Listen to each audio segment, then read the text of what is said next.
บัดนี้กอบด้วยการอันเป็นมงคลในการที่พระบาทสมเด็จพระเจ้าอยู่หัวทรงพระกรุณาโปรดพระราชทานไฟพระฤกษ์เฉลิมพระเกียรติในพิธีเจริญพระพุทธมนต์นวคหายุสมธรรมมงคลถวายพระพรชัยมงคลพระบาทสมเด็จพระเจ้าอยู่หัว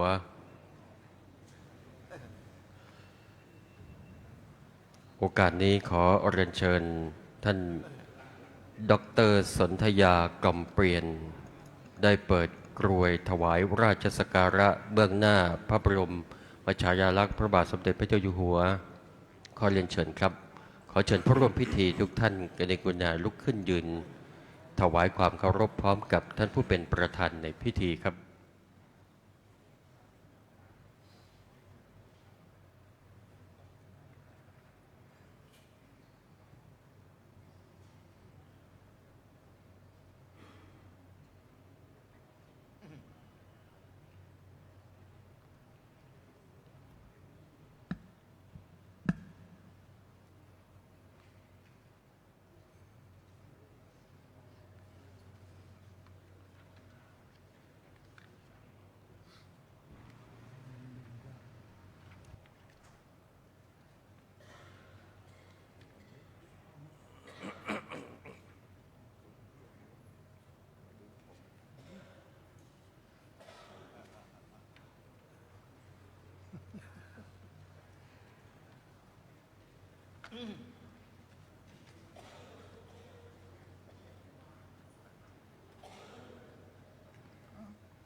มะยังพันเต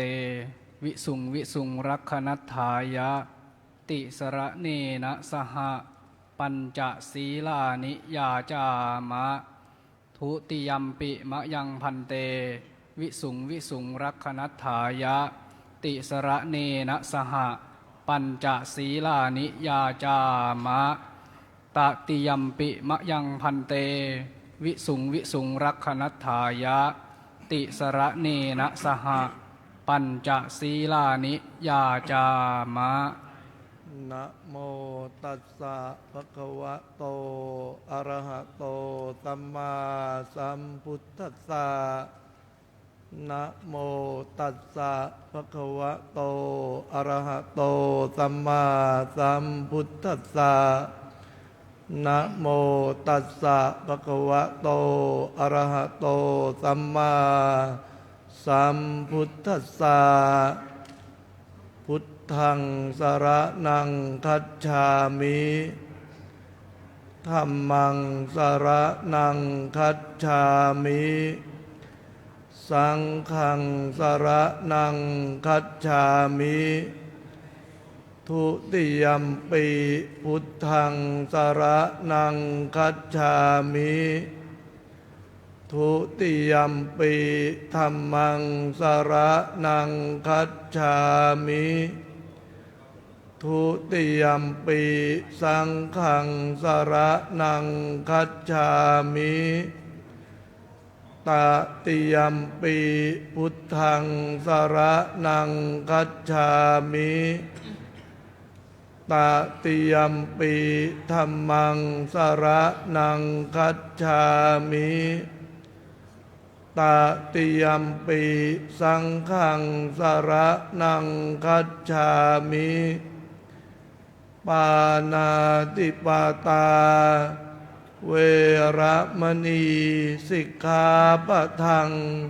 สมาธิยามิอะทินนาทานาเวระมณีสิกขาปะทังสมาธิยามิกาเมสุมิจฉาจาราเวระมณีสิกขาปะทังสมาธิยามิมุสาวาทาเวระมณีสิกขาปะทังสมาธิยามิสุราเมรยะมัชฌะปมาทัฏฐานาเวระมณีสิกขาปะทังสมาธิยามิ อิมานิปัญจ สิกขาปทานิสีเรนะสุขติงยันติสีเรนะโภคสัมปทาสีเรนะนิพพุติงยันติตัสมาสีรังวิโสทะเย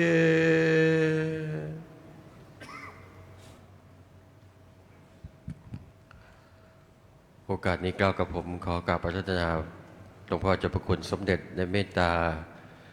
เจิมเทียนชัยและเทียนมหามงคลตามลำดับขอกราบอารัธนาด้วยความเคารพยิ่งขอรับ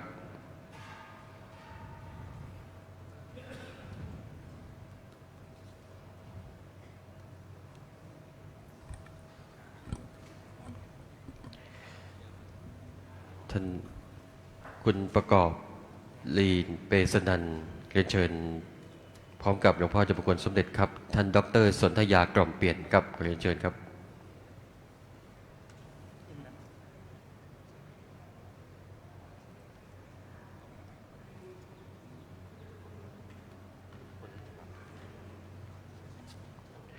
คุณประกอบลีนเปสนันรับแป้งเจิมถวายหลวงพ่อเจ้าประคุณสมเด็จหลวงพ่อจะได้เจิมเทียนชัยครับคุณสุรเชษฐ์ลักษมีพงศ์รับเทียนจากเจ้าหน้าที่ครับเป็นเทียนชนวนจุดเทียนชนวนจากโคมไฟถวายหลวงพ่อเจ้าประคุณสมเด็จครับ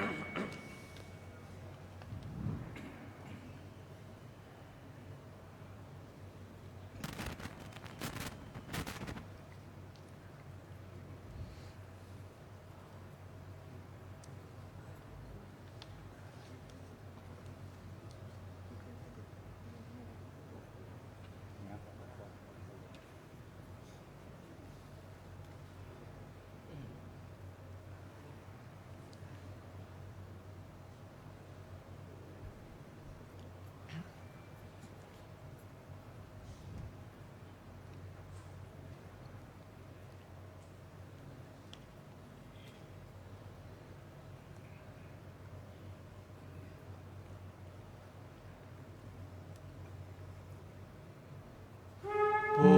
ทโธสัพพัญญุตยานโนธัมโมโรกุตโรวะโรสังโฆมัคคะภรัตโถจะอิตตังรัตนาตยังเอตัสสะอานุเวนัสสะปะทุกขาอุปัฏฐวาอันตรายาจันนาสันตุสัพพโสทิอาวันตุเต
โอกาสนี้คณะครูพราหมณ์เจ้าพิธีจะได้กล่าวพระนามคาถาอัญเชิญชุมนุมเทวดา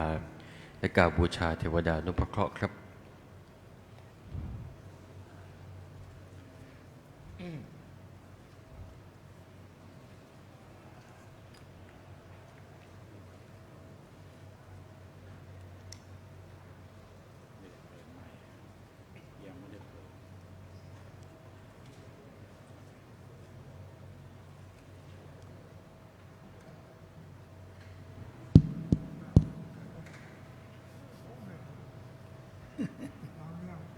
ครับ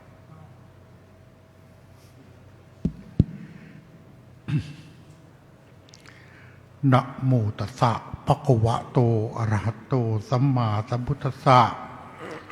นะโมตัสสะภะคะวะโตอะระหะโตสัมมาสัมพุทธัสสะนะโมตัสสะภะคะวะโตอะระหะโตสัมมาสัมพุทธัสสะสักเขกาเมตะรูเปคิริคิขรัตเตจันตลิเกวิมานเนอิเปลเทจักขาเมตรวนาคหาเนแขวัตุมหิตเคเตปุมาดูเดวาธรธราวิสเมงยักขะขันทัพพนาคางติทันตาทันติเกยังมริตนังสาทโวเมสุนันตุงธรรมตุนักการโรอายามทันตังธรรมตุนักการโรอายามทันตังธรรมตุนักการโร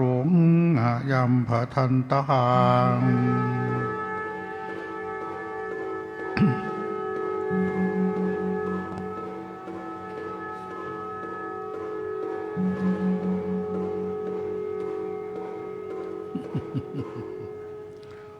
วันทิตวาอาจาริยปาทังเมสการยะสัมปินทยายังสารพัตโตสังวินาศสันติสิริเทพทะอยาวุโยทยามังมเหสุลังปัตตสังวสุเทพเทเวศสัพพุทธสังกตุมาลสิทธิ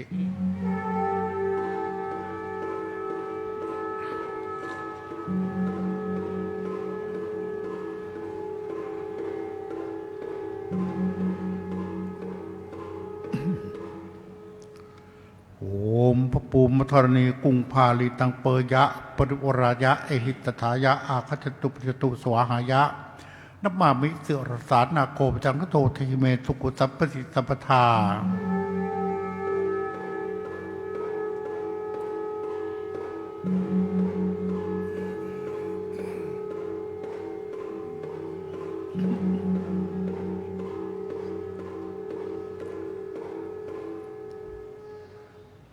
ปุริมัติสังคตารโถจะมหาราชาทิสาภาเขตปิตุเพรกตุอารคเจรจาอาคเนทัสมิงกันตโปจะมหาราชาทิสาภาเขตปิตุเพรกตุอารคเจรจาทักขิตมุขโกจะมหาราชาทิสาภาเขตปิตุเพรกตุอารคเจรจาโหรติปีจะมหาเทวาทิสาภาเขตปิตุเพรกตุอารคเจรจาปัจฉิมสุมุขโกจะมหาราชาทิสาภาเขตปิตุเพรกตุอารคเจรจาพายัพปสมิงนาคราชาทิสาภาเขตจะปิตุมเหรคตุอารคเสรจาอุตตะรัศมิกวโรตมหาราชาทิสาภาเขตจะปิตุมเหรคตุอารคเสรจาอิสานสมิงนาขาจมหาเทวาทิสาภาเขตจะปิตุมเหรคตุอารคเสรจาจูปะพระคตุโอมโนพุทธังธรนังกัจฉามิโอมนโมธรรมรัตนังสรนังกัจฉามิโอมนโมสังฆรัตนังสรนังกัจฉามิอุปริตมิงทิสาภเกตรุทวามะเทวาจันโทจะสุริโยจะอินโทจะพมโนจะโตจะเทวเทโตจันปโคจะเอเตตโรเทวามหาเทวาพุทธพัฒนาธรรมพัฒนาสังฆพัฒนาพุทธพัตตาอิสบาคัตตุปริจันตุทิโตจะสุรโคจะเทวเทโตจันปโคจะจันกวาทิตงวาทิตงวาทิตงวาสยานางวารติงวาสตังคตุมหาเทวาเต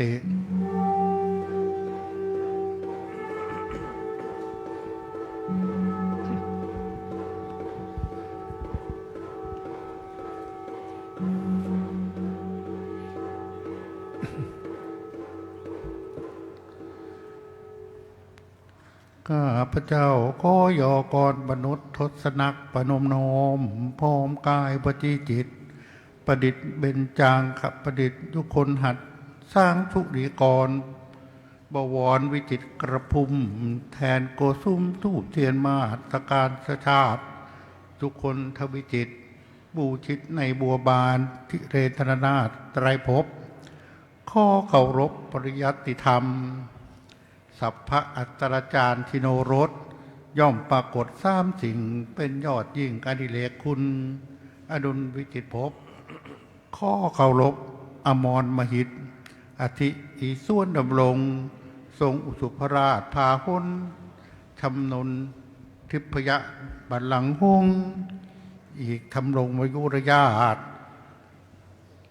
อาสนะสุพรรณพิจิตรชาวริทิพธนิมการพิสารสิทธิศักดิ์มหันตาดิเลกน้อมเอกอัครวิหัตปิ่นทุกทัศน์ทิพยสถิตเลอคชวิจิตพาหุนอัมพลเทวบริวารตะการวัชิราพรงามบวรขจีวันขันวัชิราวุธวิสุทธิทิพย์เรืองเดชอีกจตุเทเวศวราริศสถิตทิพสถานอภิบาลโลกบริรักษ์พิทักษ์ทั่วทิศาดลเยี่ยมยินยนไตรตราด้วยศักดานุภาพอาจทราบสิ้นทุกแห่งทั่วล่าแหล่งลำเนาอีกข้อเคารพรับข้อคำนับเทพเท้าทั่วแดนดาวโดยหมดภูมิพจน์โทรสช่อทันจบเบื้องบันไตรจักรสิ่งสำนักทั่วสถานทิพวิมานแมนจบหนึ่งข้อเคารพเทพเจ้าทั้งเก้าพระองค์เรืองฤทธิ์สถิตทวาทศราศีมีอธิเทพชินกรทรงอาภรณ์โสภาสปัตวราชเรืองจำรัดเรืองลังรัตนพาหาดไก่ซ้อนลาดดิดดำรงทะยานเฮินเวหาดดาดไปด้วยเทพบริวารสถิตอีสานทิศซาดอนอีกสัติธรเทวบุตรทรงพิสุทธิ์อลังการมุกดาหารไพจิตสถิตดุลงเผ่นพยองแน่นนองเทวบริพารในสถานทิศบุรพาอีกเทพดาอังคารทรงอลังการกล่องซีล้วนมณีเพทายมาศเธอเลิงอาจทิพยกาซ้อนสรอนเทพบริพารในสถานทิศอาคเนย์หนึ่งมเหซ้อนเทวบุตรนามประพุทธอีกองค์ทรงสัพพาพรโสพิษขจิตไปด้วยมรกตทรงคชะสายเสยทยานของบริวารแน่นนองนิดทิศทักษิณสำนักเนาหนึ่งพระเศร้าทรงเดชชนิมประเภทนิลาพรแสงอรชรงามตระศักดิ์ทรงพยักห้าวฮึกอทึกด้วยเทพบริวารสถิตทานโพรดีทิศหนึ่งเทพยดาปุรหัสปดีทรงโสพีอาภรพักไพฑูรย์รัตนรังรองทรงสายทองเยื่อญาติเดียรดาษเทพบริวารดำรงสถานเบื้องประจิมทิศอีกเทวฤทธิ์ราหูอสุเรศ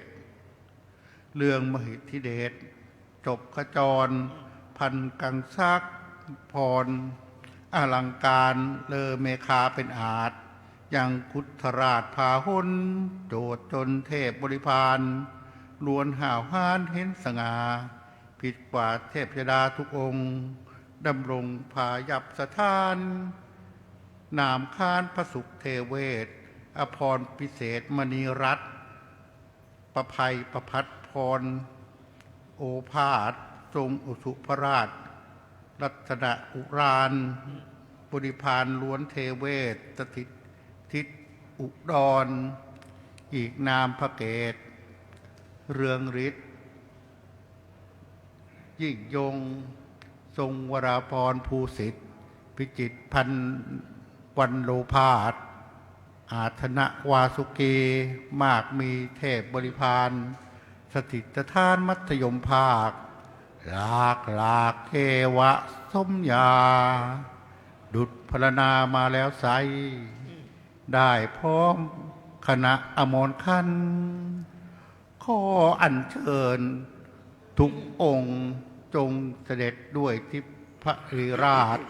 สู่ปัญญตราอาจมณฑลมงคลคฤหพิธีเชิญรับเทวพรีวรามิตรสักการกิจบวงสรวงขอปวงเทพจงยินดีอเนกมีสัพตรการทูปเทียนมาศทุกคนทชาติขออารัธนาถวยเทวา จงเสด็จมาดังจำนงฟังพระสงฆ์สวดพุทธนะแล้วโหนกล่าวสรพัญญะคาถาอันมีในเบื้องหน้านั้นเถิด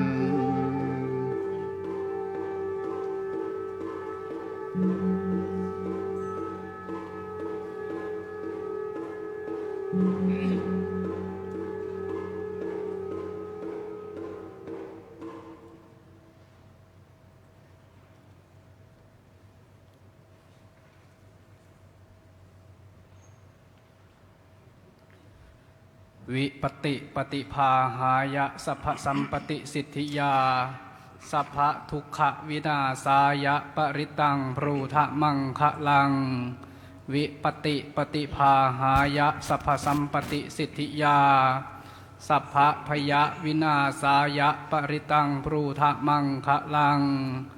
วิปติปฏิภาหายะสัพพสัมปติสิทธิยาสัพพะโรคะวินาศายะปริตังรูทะมังคะลังสุรชังสะเสนังสัพพันธุงนรินทาปริตานุภาโวสัทธาราคาตุติปริตวานเมตังสเมตาภาทันตาอวิคิตจิตาปริตังภานันตุสมันตาจักวาเรสุอัตราคัจฉันตุเทวตาสัทธัมมังมุนิราชสะสุนันตุสัคขโมคาทาสักเคกาเมจารูเปคิริสิครตเตจันตาริเควิมาเนทีเปรเท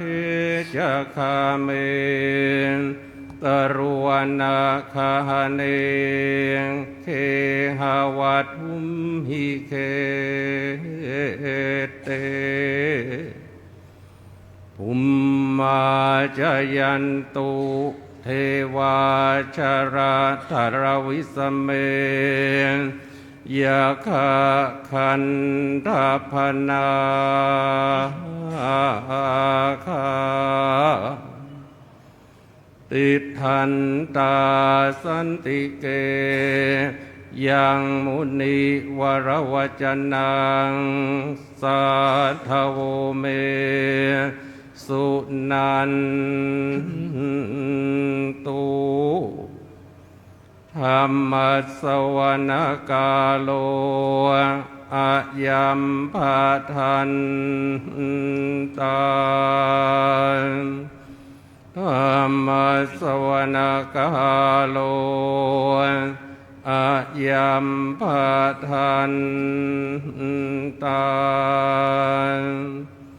ธัมมสวนกาโลอะยัมภาทัน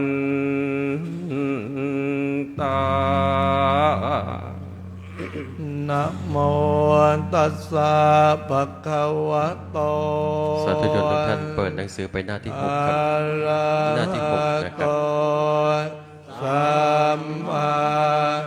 สัมพุทธัสสะนะโมตัสสะภะคะวะโตอะระหะโตสัมมาสัมพุทธัสสะนะโมตัสสะภะคะวะโต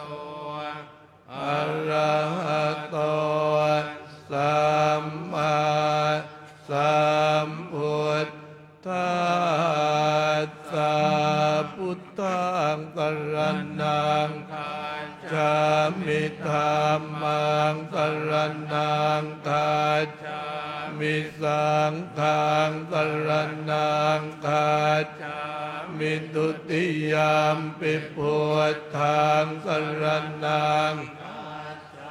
มิทุติยมปิธัมมังสรณังคัจฉามิทุติยมปิสังฆังสรณังคัจฉามิตติยมปิพุทธังสรณังคัจฉามิตติยมปิธัมมังสรณังคัจฉามิตติยมปิสังฆังสรณังคัจฉามิสัมพุทเถอัตถเวยสันจะทวาทัสสันจะสหัสสะเกปัญจสัตตสหัสสานินัมมามิสิลัสสะหังเตยสังธัมมันอันจะอันทะเลนันนัมมามิหันนัมมการาเวนะอันตวาสัพเพอุปัฏฐเวอันตรายาปิวินาสันตุอาเสสัมพุทเทปัญจปัญญาจะจตุเวสติสหัสสเกทัสสะสัตตสหัสสานินัมมามิสิราสาอะหังเตสังธรรมันจะสังขันจะอันทะเลนันนัมมามิอานัมมการนุภาเวนะหันตวาสัพเพอุปัฏฐเวอเนกาอันตรายาปิวินาศสันตุอาเสสะโตสัมพุทเถนะกรัสสะเตอัตถจัตตารีสเกวิสติสัตตสหัสสานินัมมาเตยสังธรรมันจะสังขันจะอันทะเลนะนัมมามินัมมการานุภาเวนะอันตวาสัพเพอุปัฏฐเวอเนกาอันตรายาปิวินาสันตุอาเสสัตโตนะโมอะระหะโตสัมมาสัมพุทธัสสะมะสิโนนะโมอุตตมะธรรมสวากขาตาเสวะเตมหาสังฆาสาปิวิสุทธิทินโนนะโมโอมัตยาราชสรัตนาตยาสัสสะทุกังนะโมโอมการสวัสดุตยาสปินโมการัปเวนวิคานจันตุอุปัฏฐวาเวนสุวาติโหตุสัพพทานะโมการาชเตนวิเทมิโหมิเตจวาเยสันตาสันตจิตาติสรณะสรณะเอตโรกันตะเรวะอุมมาภุมมาจะเทวาคุณคณะคณะพยาวตาสัพพกาลา เอเตอายันตุเทวาวรากนกมเยเมรุราเทวสันโตสันโตสันโตสเหตุงมุนิวรวจนังสุตุมาคังสมักขังสัพเพสุจักวาเรสุ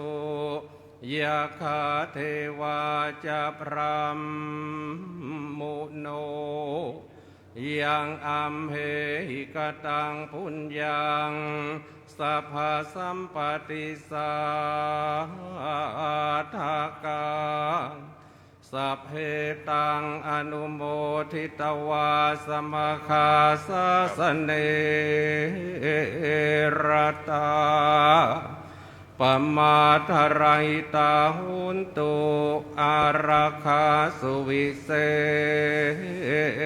ษโต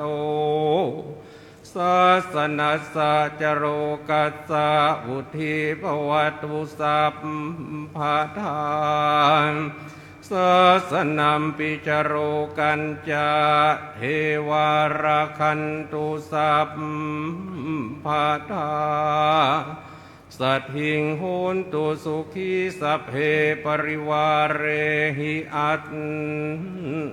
ตโนอนิคาสุมาณาหุนตุสหสพเพหิยาติภิยัญจะทวาทัสวัสสานิจินตยิงสุสะเทวกาจิรสังจินตยันตาปิเนวชานิงสุมังคลาจักวารสหัสสุทัสสะสุเยนะตัตตกากาลังกุลาหลังชาตังยาวะพระมณิเวสนา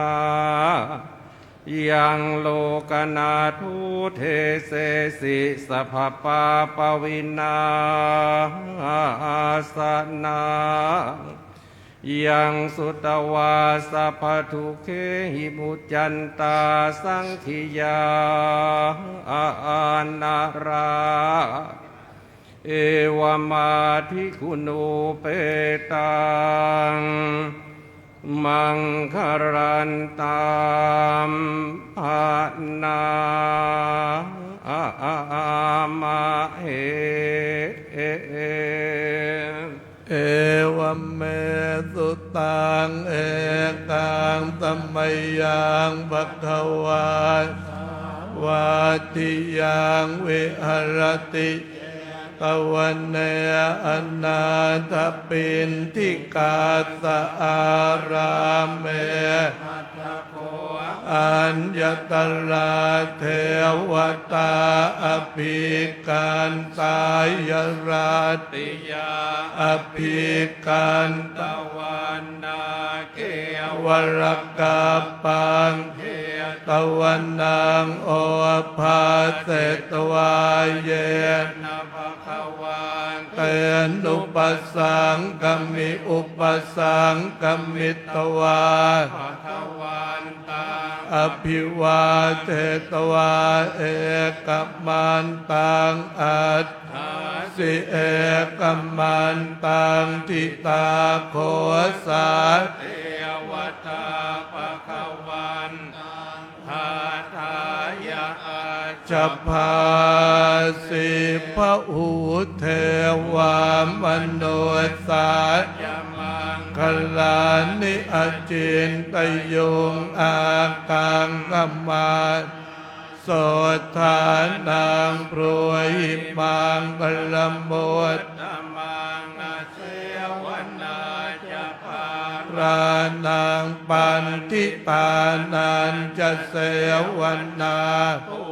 ชาจะปุชนียานังเอตัมมังกลมุต ตัมมังปฏิรูปเทสวาโสจะปุปเปจักตะปุญญาตาอัตตสัมมาปณิติจะเอตัมมังคลมุตตมังภาอุสาจันจะเสปัญจะวินยโยจะสุเสกสุภาสิตาจยาวาจาเอตัมมังคลมุตตมังมาตาปิตุอุปัฏฐานังปุตตถาขโหอนาคุราจักกามันเอตัมมังคลมุตตมังคามัจจริยาจยาตกานันจะสังอนวาชานิกรรมานิเอ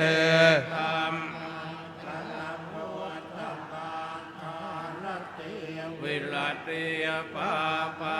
มัจจปานาจะสัญญโมอาปมาโทเมสุเอตามบังกลมุตคารโวจะนิวาโตจัสสันโตทียุตตาการเรนธรรมาสวรรนังมังกลมุตตมังคันติ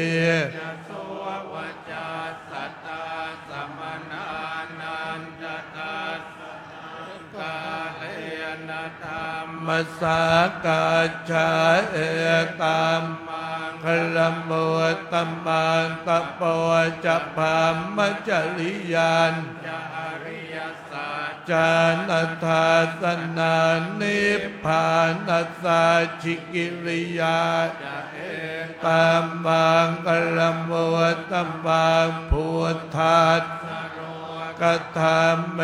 หิจิตตังญาสนกรรมกังวิลชังเขมังเอตัมมัง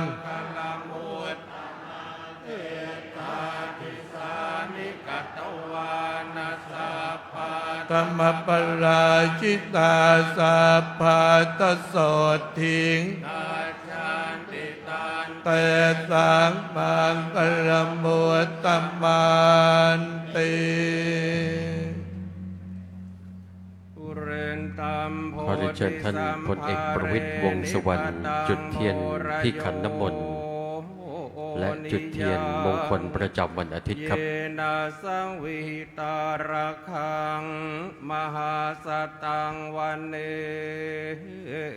จราจิรสังวายมันตาปิเนวาสักขิงสุขันหิตุพระมมันตันติอาคาตังปริตันตามภานามาเฮ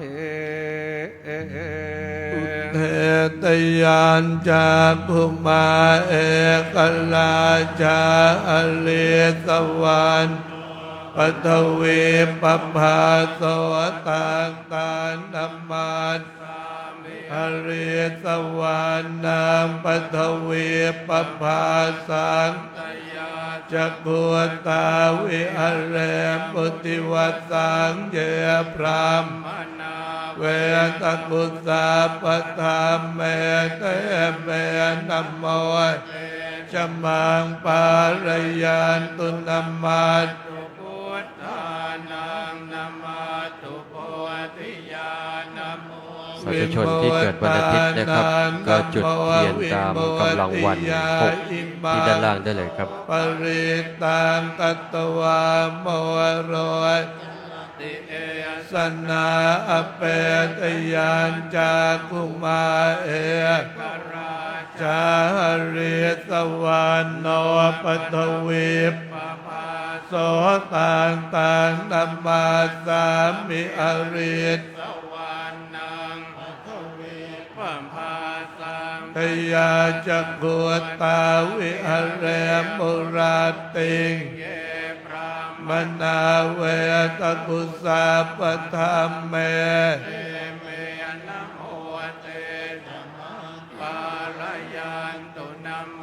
ตุพุทธานานัมมาตุโพธิญาณวิมุตตานานัมโมวิมุตติญาณอิมังโสปริตังกัตตวาโมโลสมกาปยีอัตถิโรเกติลกุณโนสาจังยโนทยา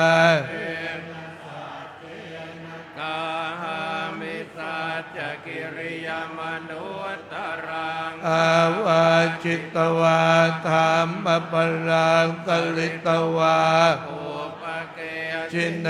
สาจะปรมวาสายสาจะกิริยมสหังสันติปัฏฐา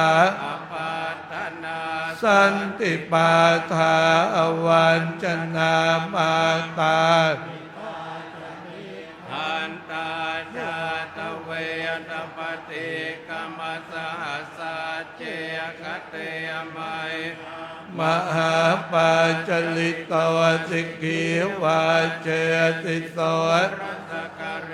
สานิอุทกังปัตวายถาสิกีสัจเจนะเมตโมนัตถิเอสัจปารมีติปุญญราพังมาเตชังวันนกิติ ขอเรียนเชิญคุณพรเสกกาญจนจารี คุณลาลีวันกาญจนจารี จุดเทียนประจำวันจันทร์ขอเรียนเชิญครับเรียนเชิญคุณพรเสกกาญจนจารี คุณลาลีวันกาญจนจารีครับแล้วก็ท่านที่อยู่ด้านล่างนะครับมีเทียนประจำวันเกิดคือวันจันทร์ครับทุกท่านจุดได้เลยนะครับ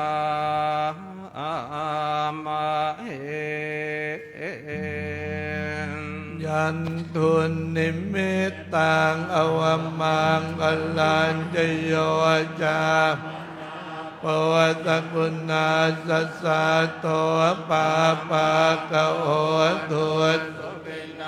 อาการตังปุถธานุภาเวนวินาศ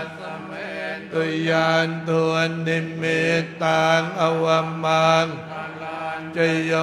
จามนาปวัตกุณาตัวสุปินังอาการตังธรรมานุภาวนวินาสเมนตุยานทวน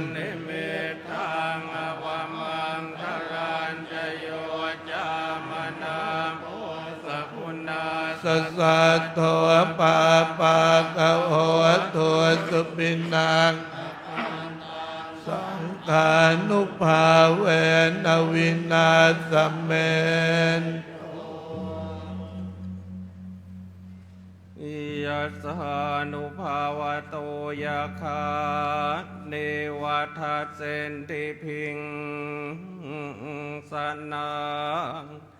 ยามหิเจวานุยุนชัน ขอเรียนเชิญคุณหญิงสุดารัตน์เกยุราพันธ์หม่อมหลวงอุบลวดีชยางกูลจุดเทียนประจำวันอังคารครับเรียนเชิญคุณหญิงสุดารัตน์เกยุราพันธ์หม่อมหลวงอุบลวดีชยางกูลจุดเทียนมงคลประจำวันอังคารครับเอวมาทิกุโนเปตังปริตันตามภานามาเหลันเนยมาตะกุตแลนยานต่างสารต่างอภิสมเมจัสสะโตอุจโจจตุอุจโจจาสมุตุอนัตติมานิสานโตสะโกจตุปโรป กิจโจจัตตาละอุกโวติสันตินจนิปโกจะอาปะคาโพกุเรสุอนันโทนจักขุทางสัมมาจเร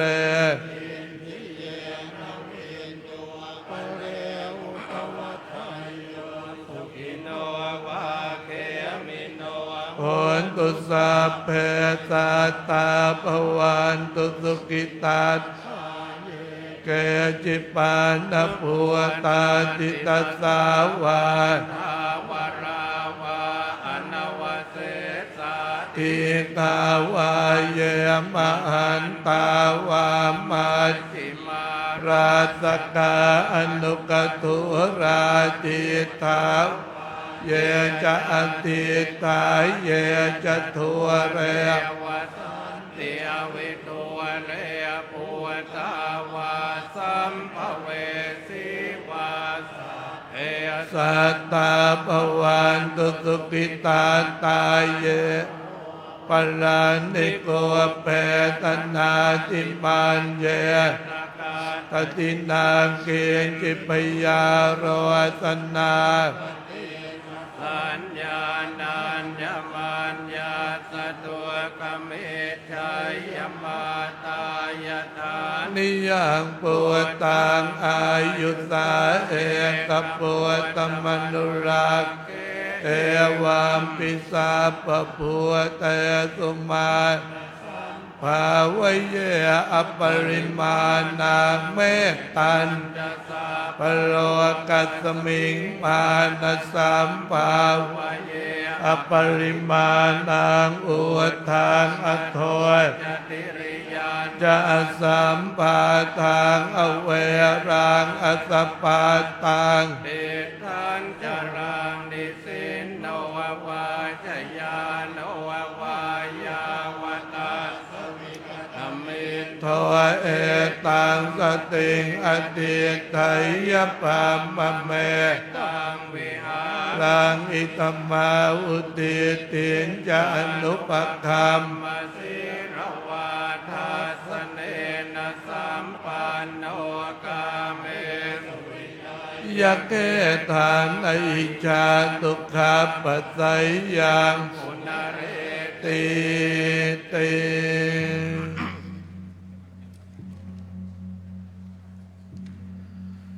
ขอเรียนเชิญท่านดร.สนธยากล่อมเปลี่ยนจุดเทียน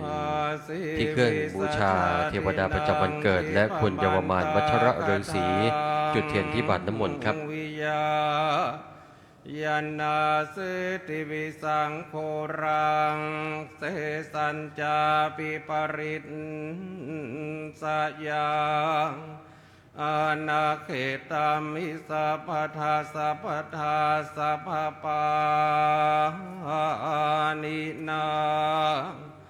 สัพพโสปินิวาเรติปริตันตัมภนามาเหวิรูปักเขหิเมเมตังเมตังเอปเทหิเมจัปยาปุเตหิเมเมตังเมตังกันหาโคตมะเกหิจาปาตะเกหิเมเมตังเมตังทะเกหิเมจตุปเทหิเมเมตังเมตังปเทหิเมมามังอปาตะโกหิงสิมามังหิงสิตะโกมามังจะตุปะโทหิงสิมามังหิงสิพาหุปะโตสัพเพสัตตาสัพเพสัพเพปุตตาจะเกวลาสัพเพพระกิงจิปาปมากัมมาอัปปมาโนอัปปมาโนธัมโมอัปปมาโนสังโฆปมาณวันตานิสิลิงสปานิอหิวิต สัตตปฏิอุณนานาพีโอสิกากตาเมราคากตาเมปริตตาปฏิกมันตุโพตานิโสหันนะโมภะคะวะโตนะโมสัตตันนังสัมมาสัมพุทธาวัติสมเมนันติปรามาสันโตววาธามอิมานังทุกเขนะพุทธาสิตปาติสัญญาอรหัตโชสาปิอวาจโรสันเรนวิทโทปยติโตโตกาสาววาตามอิมานังสยิสเจอิมังนากวเรนสัจจังวันเนภารมิกาอักขันจุนขอเรียนเชิญท่านพลเอกนัทอินทรเจริญจุดเทียนบูชาเทวดาประจำวันเสาร์ที่เครื่องบูชาครับและขอเรียนเชิญคุณวันนี้สิริประภารัตน์จุดเทียนที่ขันน้ำมนต์ครับนิสินนาทานาโทวนาอุทากรรมปิวินาสิติสัพพเมวะปริตสยังโสทินาคภวุธานังยัญจาสาเทติตังคะเนเทระสังคุริมารัสสะโรกนาเทนะภาสิตังกัปปทายิมหาเตชังปริตันตามภานามายะโตหังปกินิอริยายชาติยาชาโตพิชานามิสานจิตนางชีวิตาวโรเปกาเตนะสัจเจนะโสติเตโอตุโสติขัพพาสะโพชังโกสติสังฆาโตธรรมานังวิจโยตถาวิริยมเปยติภาสติโพชังกาจะถาปะเรสัมมากโพชังกาสาเตเตสาปทัตมุนินาสัมมทาคาตามุลียกตาสังวัตตันติอภิญญานิพพานายจะโพธิยาเอเต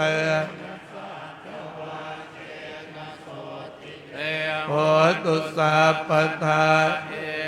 สมิงสัมเยนาโทโมคันนันจักกาสปังกิลาเนทุกิเตโพชังเกสาจเทจติเตจตังพินันทิตวาโลกามุตสุตังคะเนเอเตนะสัจจวัชเชนะโสติเอกทาธรรมลาชาปิเกรัญเยนาริโตจุนตาเตเลนตันวปนาเปตวานัสสาสัมโมทิตวาจะอาปาทาพุทธาสิทานาโสเอเตนะสัจจวัชเชนะโสติเตโหตุสัพพทานาเตจะอาปาตาตินามนามปิมะเห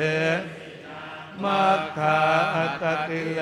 สาวปาตานุปาติธรรมตังเอเตนะสัจวัช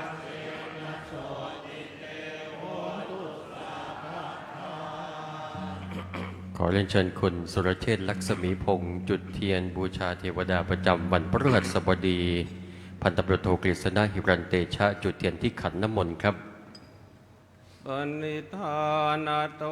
ปัฏฐายา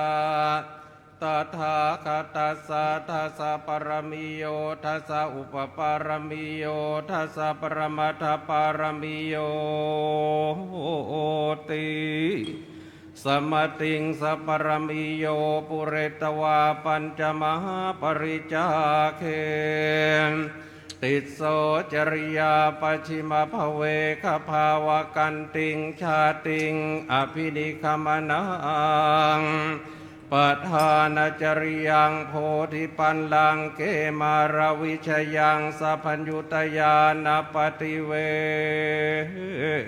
ทังธรรมจักปวัตนังนวโรกุตรธรรมเมติสพเพปิเมพุทธคุณเนอาวชิตวาเวสาริยาติสุปาการันตะเรสุ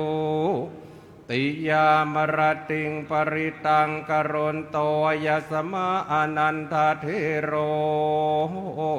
วิยาการุญญาจิตังอุปถเปตวาโกติสัตสหัสสิสุจักวาเรสุเทวตายัสสานัมปฏิคันหันติยัญจเวสาริยัมปุเรโรคามนุสทุภิกขาสัมภูตันติวิธรรมภายาขิปมันตรธาเปสิปริตันตามภนามาเหญาณิสัพพุตานิสัมมากัตตานิภูมายานิวะอันตริเกตวะพุตาสุมาณาภวันตุอัตโตปิสักจตุนันตุภาสิตังอิปุตานิสามเปตัสสะเปเมตังธรรมานุสยาปัจจายติวาจรัตโตจะปติเยปริงตัสมาราคตาอัปปมาตายังกินจิวิตอิทวาอุรังวาสาเกสุวายังรัตนังปณิยตังนันโนวัสมังอาติตถาคตยนัยธรรมปิพุทธะรัตนังปณิตังเอเตนะสัจเจนะสุวัตติตุขยังวิลาคังอมตังปณิยถาจักขาสากยมุนีอิโตนะธรรมเมนะสมาธิเกณฑ์จิอิธรรมรัตนังปณิตังเอเตนะสัจเจติโหตุยัมปุตตะเสโทปริวานสุจิงสัมมาทิมานันตลิกันอุสัมมาทินาเตนะสัมโมนวิจติธรรมปิธรรมเมรัตนังปณิตังเอเตนะสัจเจนะสุวัตติโหตุเยปุคลาอัตถสัตถังปัสสัทธาจัตตาลิเอตานิยุคาติเตตากินัยยาสุขตัสวกาเอเตตุเทนานิมหาปนิธรรมปิเขรัตนังปณิตังเอเตติโหตุเยโสปยุตตามนัสสาทานเนนานิกามิโนโคตมสาสนามิเตปัตตาอมตังวิกายอรัตถามุทานเนปุติงปุญญมานาอิตัม รัตนังปณิตังเอเตนะสัจเจนะสุวัติโหตุทักขีโลปัทวิงสิโตสิยาจตุปิวาเตปิอัสสัมปกรรมปิโยตัตถุปมังวัฏามิอริยสัจจานิอเวจปัสสติธรรมเอรัตนังปณิตังเอเตนะสัจเจนะสุวัติโหตุอริยสัจจานิวิภาวยันติคัมภีรปัญเยนะสุเทสิตานิกิงจาปิเตโหนติพุสสัพพมัตตานะเตภวังอาตมมาติยันติธรรมรัตนังปณิตังเอเตสัจเจนะสุวัติโหตุวัสทาสนะสัมปทายตยาสุธรรมาจยิตาภวันติสากายติติวิจิกิจจะสีราภตังวาปิยทัตจิจโตหปายเยอิจวิปปมุตโตชจาปิฐานานิอภัพโพตุงปิสังเกรัตนังปณิตังเอเตนะสัจเจนะสุวัติโหตุกินจาปิโสกัมมังกโลติปาปะกังกายเยนวาจาเจตัสสาวะอภาโพโสตาสัพปติยะอภาปตาทิตปทัสตาอิธรรมิสังเข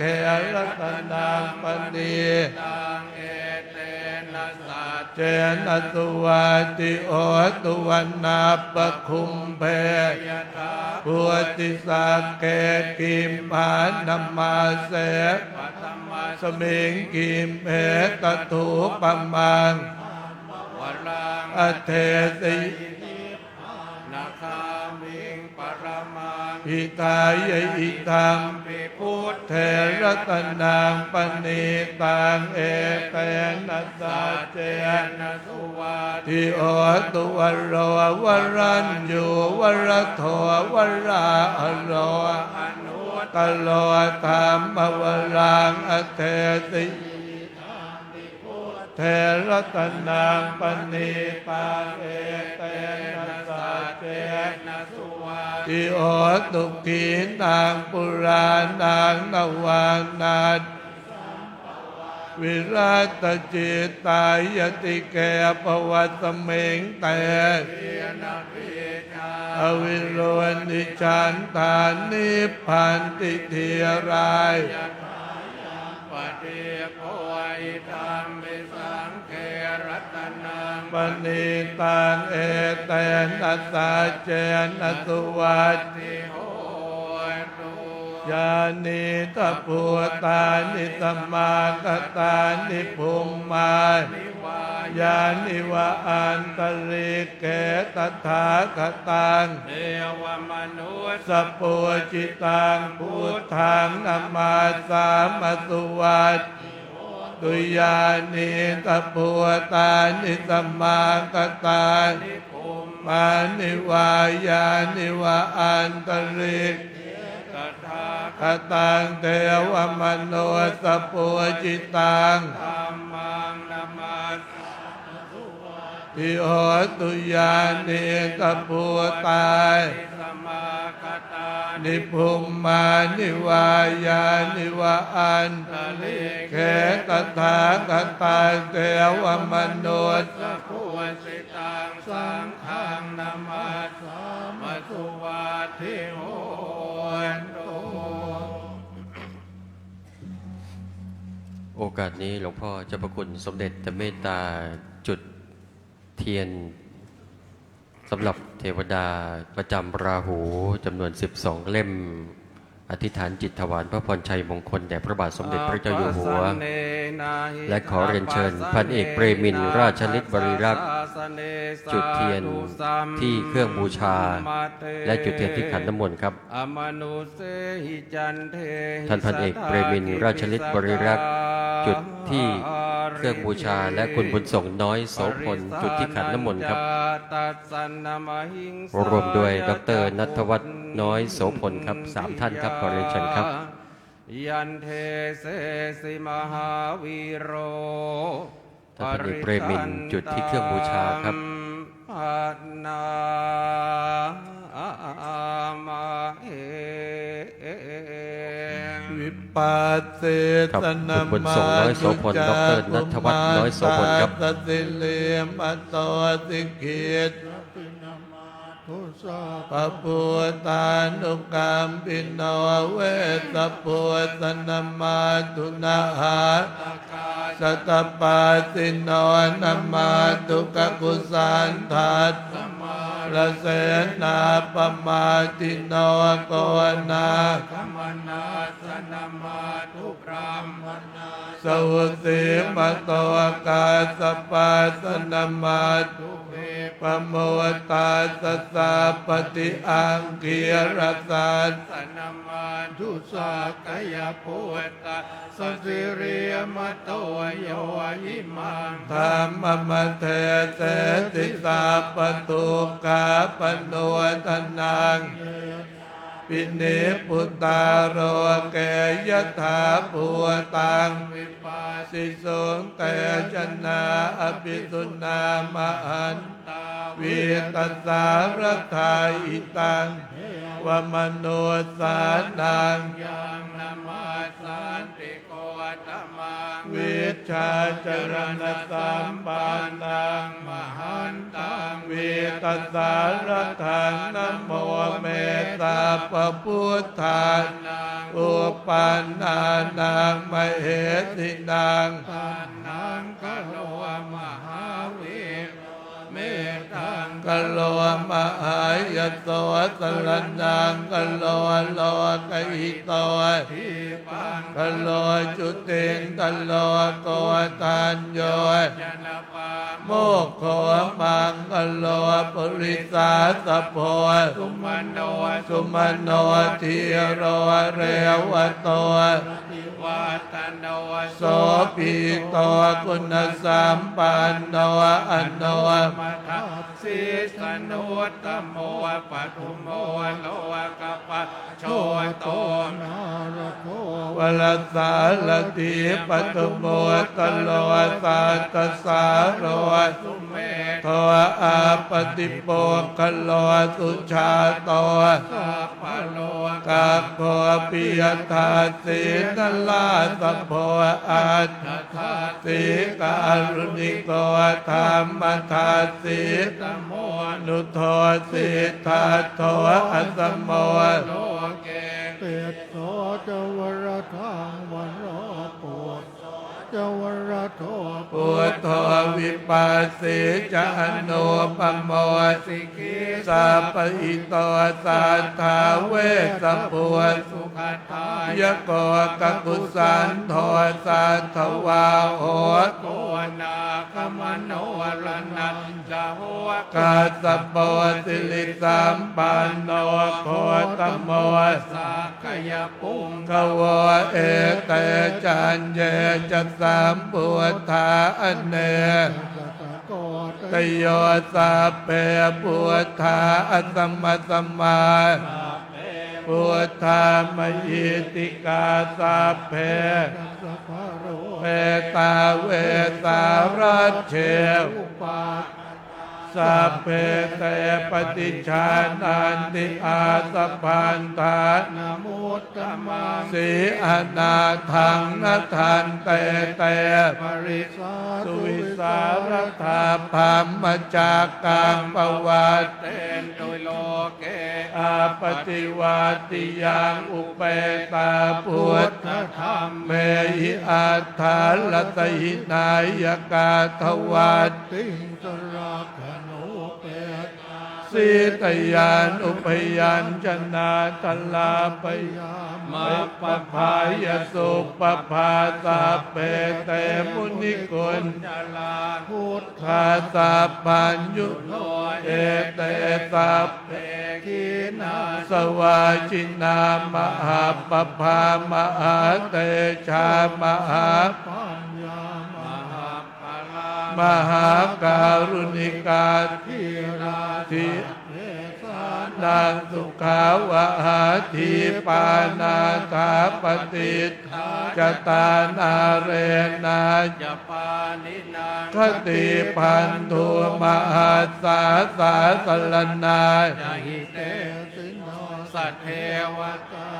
โลกัสสะสัพเพเตปลายนาเตตาอันติลสาปาเท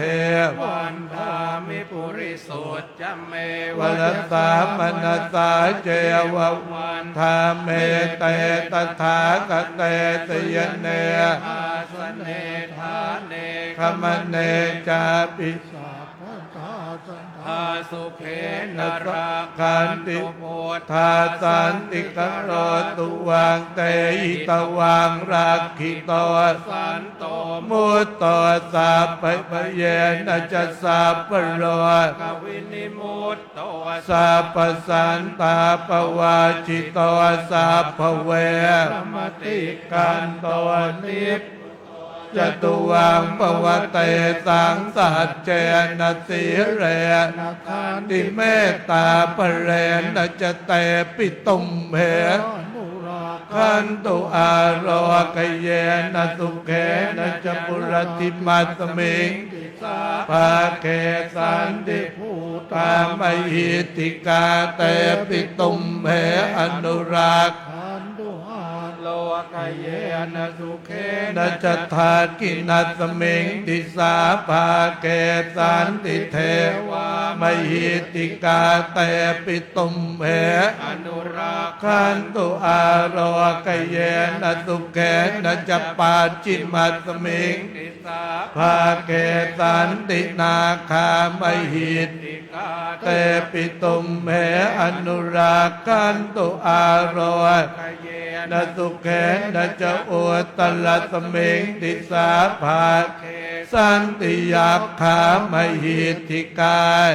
ปิตุมเหนุลาคันตุอาโลกเยนะสุเขนะจะปุริมัติสังตตรัตโถทักกินเนนวิโรณโกปาจิเมนวิรูปักกุเวโรอุตลังติสังจัตโรเตมหาราชาโร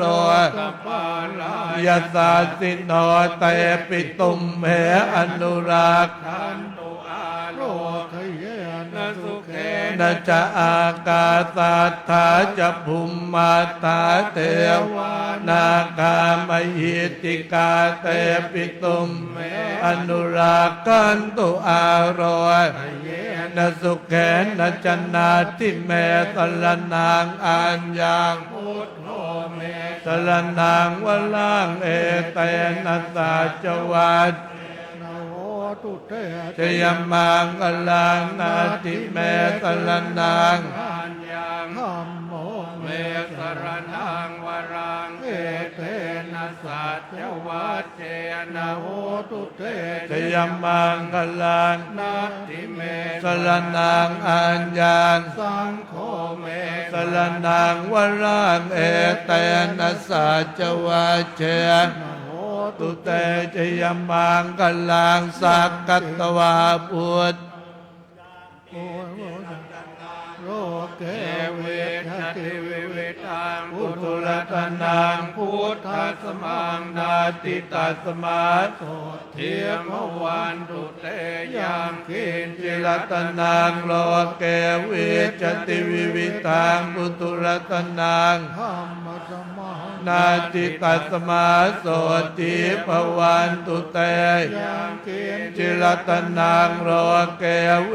จติวิวิทางปุตุรัตนังสังฆาสมังนาทิตัสมาโสติภวันตุเต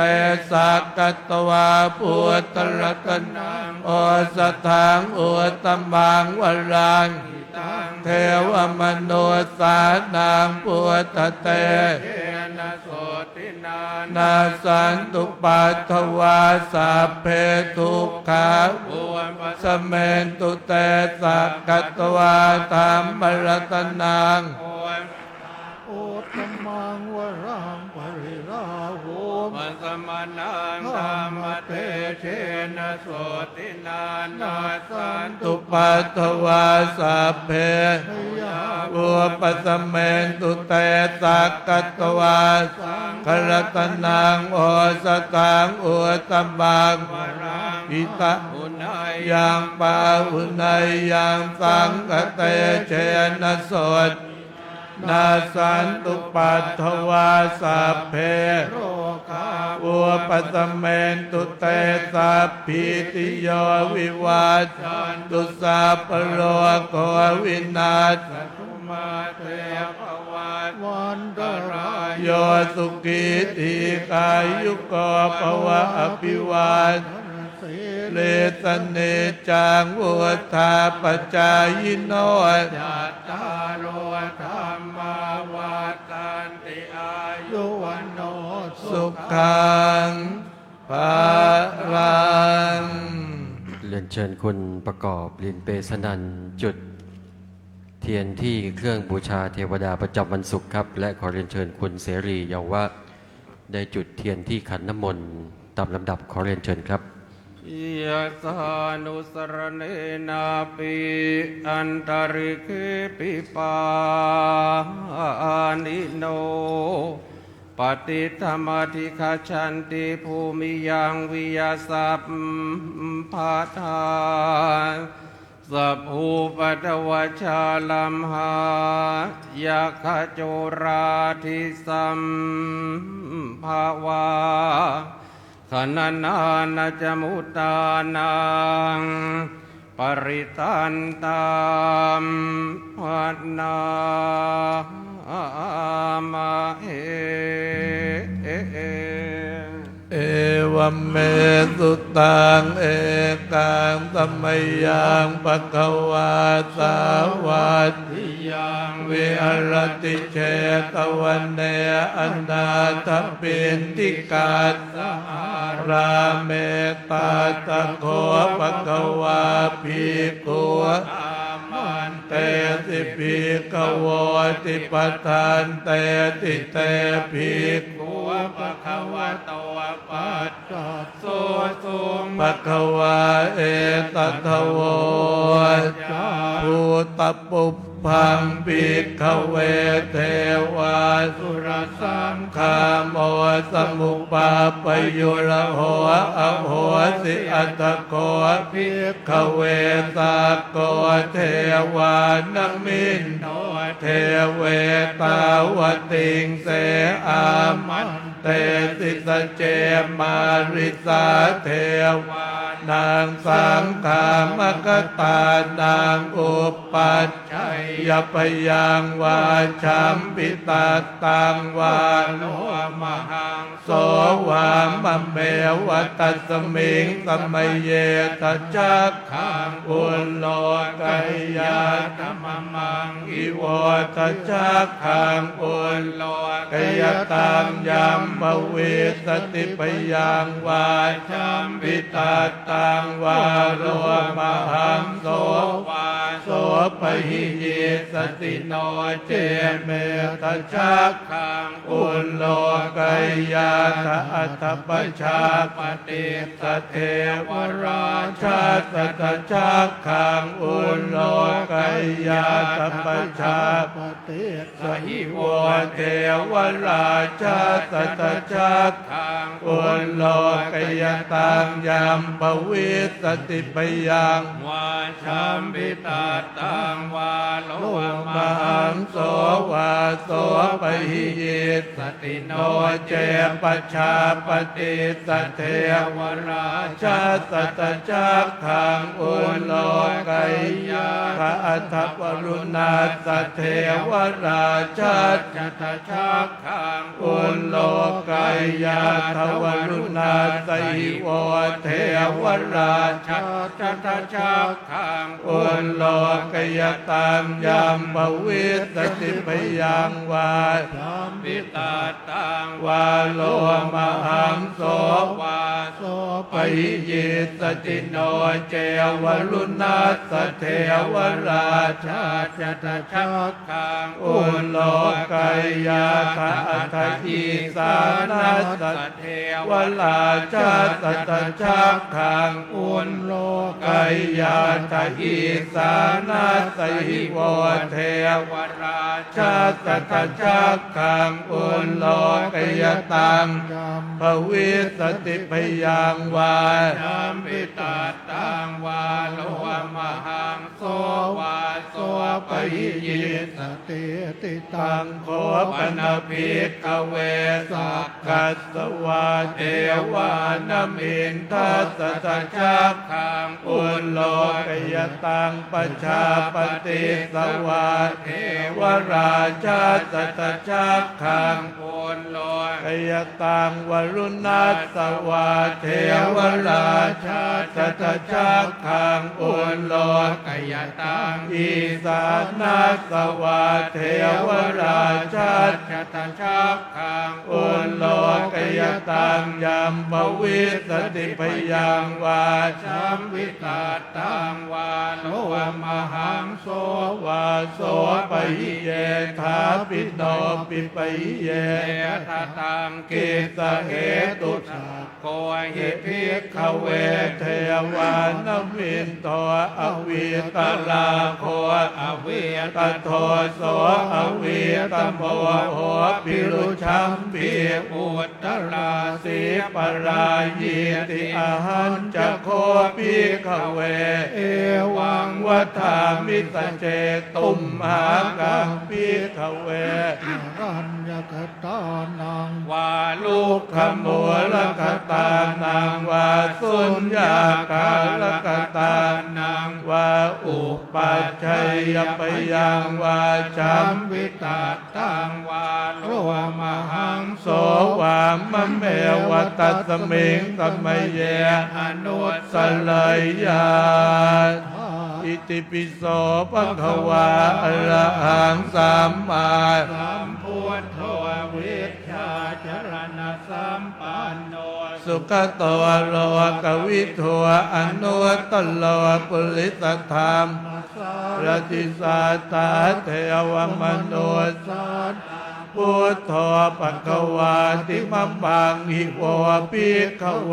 อนุตตรตังยามปวิสติพยังวาธัมปิตาตังวาโลมหังโส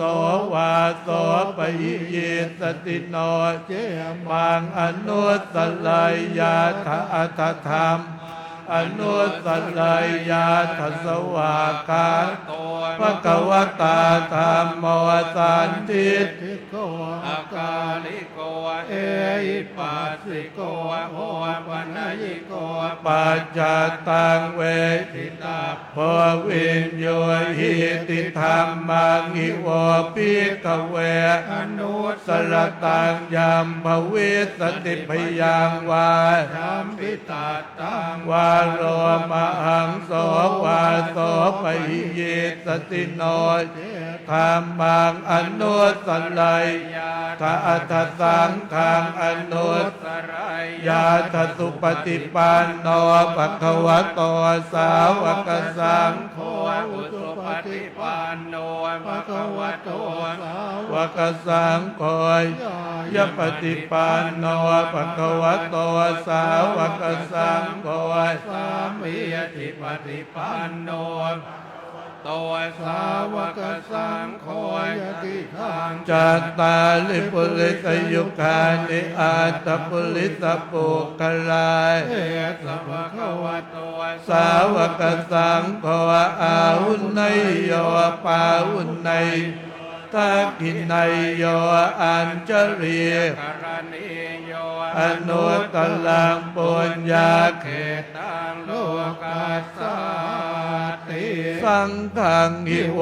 ภิกขเวอนุสรตังยามปวิสติพยังวาจัมปิตัตตังโลมาอังโส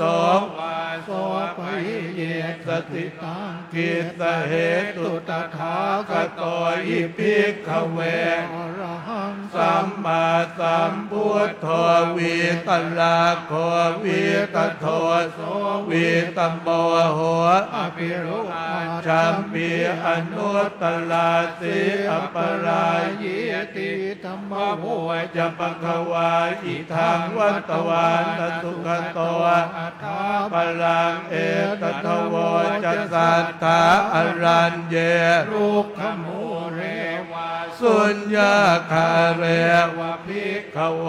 อนุตตเรตสัมพุทธังปยังตุมหาคโนสิยาโนเจพุทธังสลายยาตโลกเชตังนลาสพังอัฏฐธรรมังสลายยาตนิยานิกังสุเทติตังโนเจธรรมังสลายยาตนิยานิกังสุเทติตังอัฏฐสังฆังสลายยาตปุญญาเขตังอนุตตรังเอวังพุทธังสลันตานังธรรมังสังฆังจะภิกขวปยังวาจัมปิตัตตังวาโรมหังโสสติติ โอกาสนี้ขอเรียนเชิญคุณกันพี่ออนสุวรรณจุดเทียนที่เครื่องบูชาเทวดาประจำพระเกศคุณพันธ์สุวรรณนรมิตรจุดเทียนที่ขันน้ำมนต์ตามลำดับขอเชิญทั้งสองท่านครับ ยังเทวมนุษย์สานังชโยตุปราชิโตมาราสินาภิกันตาสมันตาทวาทโยชนะขันติเมตตาอธิฐานาวิทังเจตวานาจักขุมาภวาภเวสังสรันโตทิปจักขุงวิโสทายีปริยาปนาทิโสทานังหิตายาจาสุขายาจาพุทธกิจจังวิโสเทตวา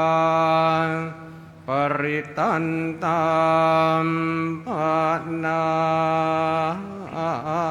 มาเอมหาการุณิโกนาโตอิตายาสัพพปัสปุเรตวาปารมีสัพพปัตโตโพธิโมตตมังเอเตนะสัจวัตเตนะโหตุเตชยมังคลังจยันโตโพธิยามุเรสักยานังนันทิวาตโนเอวังตวังวิจโยโพยิชยาสุชยมังอัปปราชิตปังลังเกติเตปัตตวิปกขเลอภิเสเก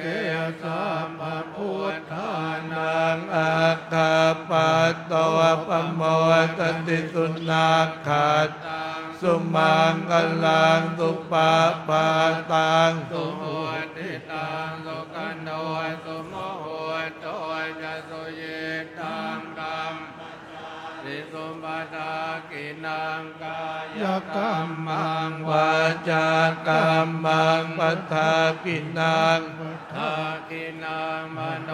กรรมังปณิทิ อิเตปัฏฐากินาปัฏฐา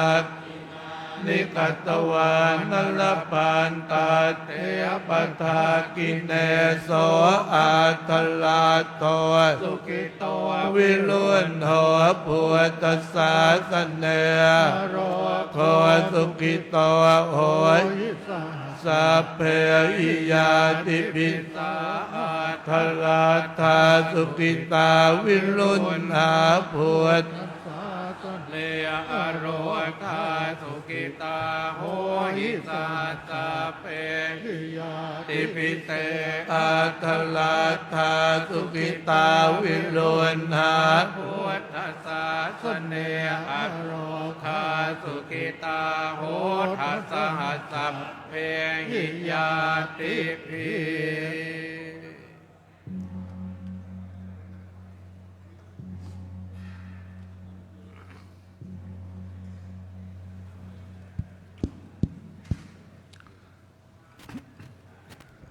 ณวะเทวกหาข้าแต่เทพเจ้าก้าพระองค์ทรงเฉพาะนพเคราะห์สมญาอาทิตย์จันทร์อังคารพุธพระเสาร์เทพบุตรพฤหัสสัปดีอีกพระราหูมีศักดาเดชทัพสุขเทเวศพระเกศเทวันอันดำเนินรอบจากพักบนเสริมปกติดีโดยวิถีทางจรกับความเป็นธรรมเหล่าหุลาตั้งแต่งแบ่งสุดโตว่าพระเคราะห์ตรงใดเดียมาข้องรักจันมาต้องเดือดชีพยุบบุรุษที่เดิมหรือสมาสับทุ่มท่าและกะกอภัยหนึ่งประกอบใดก็ดีเป็นเดิมซึ่งเป็นกรพนาว่าบรุษที่ดุลุมพระบรรทุปุตตะปัตนิสุภราศีและลาภะคนละทางโทษให้หนุ่ยพระเคนขายกระจัดตัดถึงร้ายไกลดีจำนุนสีเดชสระสิ่งโศกโลกศูนย์ก่อเพิ่มปูสินสวัสดิ์ทัพราบได้หลักอาบลงมาได้ทางทุกทิศจงสลิดเป็นทอนสวัสดิ์กระเศร้าแด่พระบาทสมเด็จพระเจ้าอยู่หัวนั้นให้พระชนมายุมั่นกว่าเกศขัน100 ปีเศษเสริมปี100 ปลายตรงนี้ตรายทุกเมื่อพระเสียงปกตุมรักเป็นพิทักษ์กันดอนสรุปข้าอ้างจนประสิทธิ์อย่าล้างกล้าแค่สิ่งประสงค์โสดถีเทิน สิลิทิติมาติเตโชจยเสติมาหิติมหาคุณาปริมิตปุญญาธิการาสัสสะพันตรายรณสมาทาสัพพะวะโตอะระหะโตสัมมาสัมพุทธัสสะวัตติงสมหาปุริสลาคณานุภาเวนะสิทยานุพยัญชนะนุภาเวนะกัลสตมังกัลานุภาเวสัพพันนารังติยานุภาเวนะเกตุมารานุภาเวนัสสะปารมิตานุภาเวนัสสะอุปปารมิตาเวนัสสะปรมาทปารมิตาเวนัสสิรสมาธิปัญญาเวนะพุทธานุภาเวนะธรรมานุภาเวนะเตนุภาเวนะเอชานุภาเวนะอิทธานุภาเวนะปรานุภาเวนะเยยธรรมานุภาเวนะจตุราสีสหัสสธรรมาขันธานุภาเวนะนวโลกุตรธรรมานุภาเวนะอัตถังกิกมัคคานุภาเวนะอัตตสมาปัตติยานุภาเวนะจลปิญญานุภาเวนะจตุสัจจญานานุภาเวนะตัสสะปริญานานุภาเวนะสัพพัญญุตญาณ นุภาเวนะเมตตากรุณาอุเปกขานุภาเวนะสัพพปริตานุภาเวนะรัตนาตยสรณานุภาเวนะตุยหังสัพพโรโสกุปาตวะตุขัตโทมนัสสุภายาสาวินาสันตุสัพพอันตรายาปิวินาสันตุสัพพสังกัปปะตุยหังสัมมิตทันตุทีกายุตาตุยหังตุสัตวาสชีเวนัสมังคิโกโหตุสัพพทาอากาสปาปตโนมิขังกามหาสมุทธารักขกาเทวตาสัทธาตุมเหอนุรักขันตุทุกขปัตตาทุกขาปยาปัตตาจเนพยาโสกปัตตาจเนโสกโหนตัวสัพเพปิปานิโนเอตาวตาญาเมหิสัมปทาปุญญสัมปทาสัพเพเทวานุโหนันตุสัพพสัมป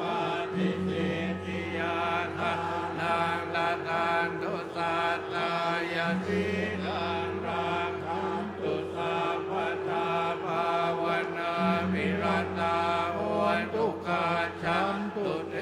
วตาคตาสัพเพพุทธาปราปัตตาปัจเจกานันติยังพันนังอรหันตานันจะเตเจนะราคัมปันดา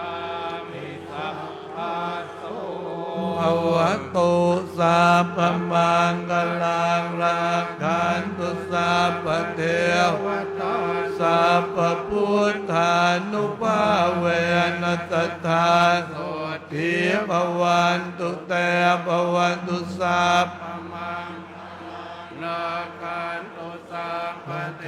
วตาสัพพธรรมานุภาเวนัสสทาโสติภวันตุเตภวันตุสัพพมังคลังรักขันตุสัพพเทวตาสัพพสังฆานุภาเวนัสสทาโสติภาวันตุเตนักขัตติยังทานังปาปากะนิวารณาปริตสานุภาเวนันตวาอุปัตตเวนักขัตติยกภูตานรณาปริตัสสานุภาเวนันตวาเตสังอุปัตตเวนักขัตติยกภูตานังปะปะกานิวารณาปาริตัสสานุภาเวนันตวาสังอุปัตถเว ในโอกาสอันเป็นมงคลยิ่งนี้หลวงพ่อเจ้าประคุณสมเด็จจะเมตตานำคณะสงฆ์พร้อมทั้งสาธุชนพุทธศาสนิกชนพระสงฆ์นิกรเจริญจิตภาวนาถวายพระราชกุศลและถวายพระพรชัยมงคลแด่พระบาทสมเด็จพระเจ้าอยู่หัวขอกราบนิมนต์และขอเรียนเชิญครับ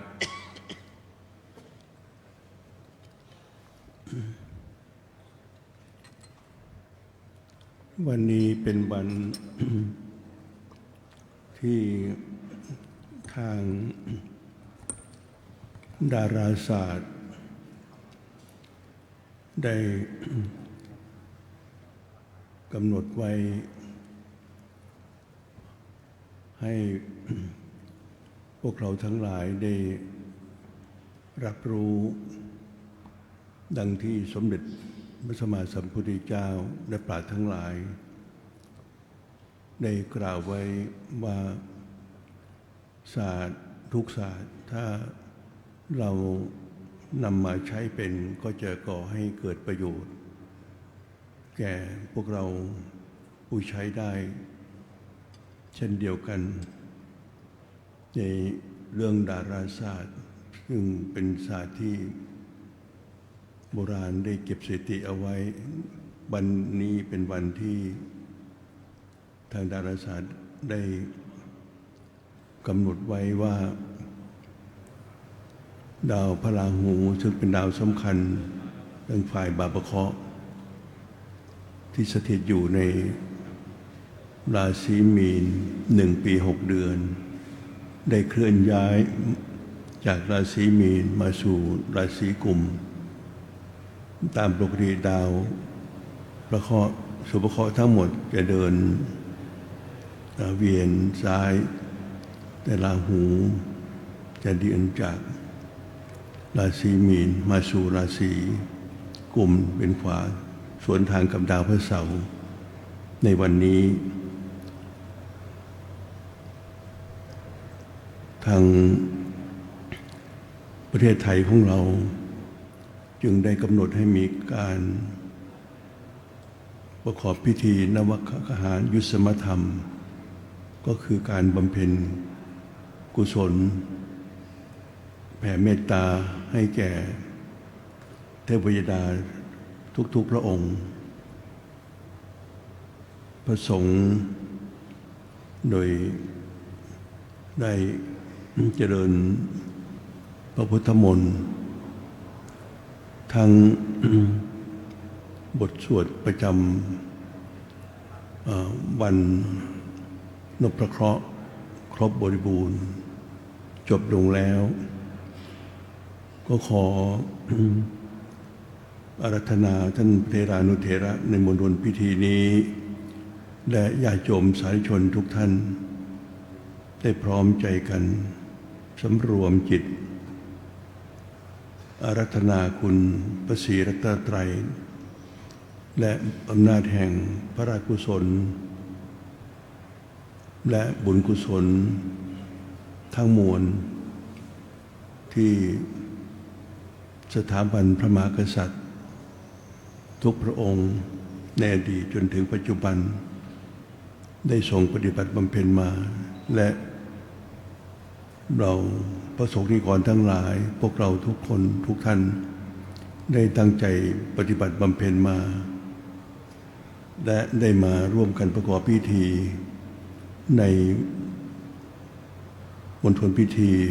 ภายในพระอุโบสถวัดพระเชตุพนวิมลมังคารารามราชวรมหาวิหารพระอุโบสถประจำพระรามที่สมเด็จพระพิตรพระสมภารเจ้าพระบาทสมเด็จพระพุทธยอดฟ้าจุฬาโลกมหาราชได้ทรงสถาปนาขึ้นเพื่อความเป็นสิริมงคลแก่ประเทศไทยจบลงแล้วก็ขออาราธนาท่านพระเทรานุเถระญาติโยมสาธุชนทุกท่านได้ตั้งใจเจริญจิตภาวนาขออนุภาพแห่งสิ่งศักดิ์สิทธิ์ทั้งหลายในพระศาสนาคุณพระรัตนตรัยและบุญกุศลทั้งปวงดังกล่าวแล้วที่ทุกพระองค์ได้ทรงบำเพ็ญและที่พวกเราทุกท่านได้ตั้งใจปฏิบัติบำเพ็ญได้ขจัดปัดอุปัฏฐันตรายทั้งมวลและอำนวยอวยชัยให้ตนเองทุกท่านโดยการแผ่เมตตาให้แก่ตนเองให้ผ่านพ้นทุกโศกโรคภัยอุปสรรคอันตรายขยายวงกว้างออกไปบุคคลที่เกี่ยวข้องกับเราทุกคนทั้งที่มีชีวิตอยู่และที่ล่วงลับไปแล้วก็ตามตลอดถึงบุคคลในเครือญาติและสังคมประเทศชาติศาสนาและ ภายในประเทศไทยของเราทุกหมู่เรา ที่อาศัยอยู่ในพื้นแผ่นดินไทย ให้ผ่านพ้นอุปสรรคปัญหาต่างๆให้ประสบความ ปลอดภัยมีความเจริญรุ่งเรืองประสบความสวัสดีมีชัยและขอบุญกุศลที่พวกเราได้ทำในวันนี้เพื่อแผ่ไปถึงบูรพมหากษัตริย์ที่ได้เจ้าบุรพชนทั้งหลายปูชนียบุคคลของแผ่นดินและของตระกูลของท่านทุกคนโดยทั่วกันสมดังที่เราทั้งหลายทุกท่านทุกคนมีกุศลเจตนาที่จะพึงปฏิบัติไปทั่วทุกสารทิศตลอดถึงให้เกิดความสวัสดีแก่ประเทศชาติและชาวโลกโดยทั่วกันโดยถือคติว่าทุกชีวิตมีความเกี่ยวข้องกันไม่ว่าจะเป็นภายในครอบครัวในสังคมในประเทศชาติหรือชาวโลกก็ตามขอให้ได้ประสบความสุขความสำเร็จความสวัสดีโดยทั่วกันเพราะเชิญในบัดนี้จะให้เมื่อเสร็จแล้วจะได้สัตยาเพื่อจะจบพิธีนี้ถึงไป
สัพเพ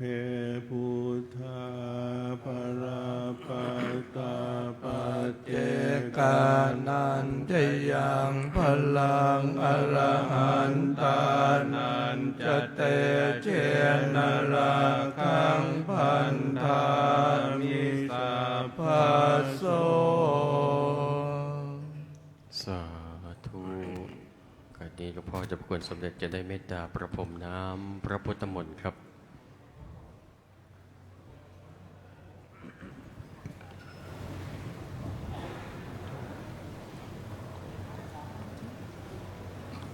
ในขณะที่หลวงพ่อจะประคุณสมเด็จประพรมน้ำพระพุทธมนต์พระสงฆ์ทรงสมณศักดิ์จะได้เจริญชัยมงคลคาถาเป็นสิริมงคลต่อไป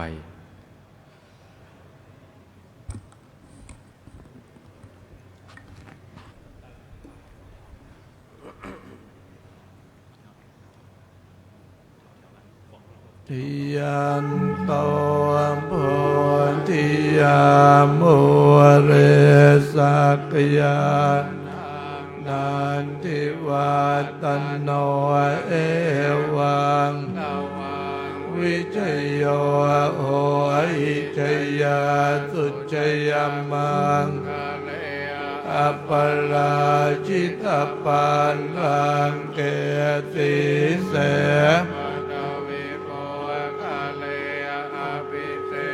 เกสัพพพุทธานังอาคาปัตโตปโมทติสุนัขตังสุมังคะสุปาภาตังสุโหติตังสุขโนโมโหโตจตุเยตังพระมัจจาริตุปัฏฐากินังกายกรรมังจากรรมังปัฏฐากินังปัฏฐากินังมโนกรรมังปณิทิเตปัฏฐา ปทากินานิกตวา นาลาพัน ตัดเทปทากิเน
เมื่อหลวงพ่อเจ้าประคุณ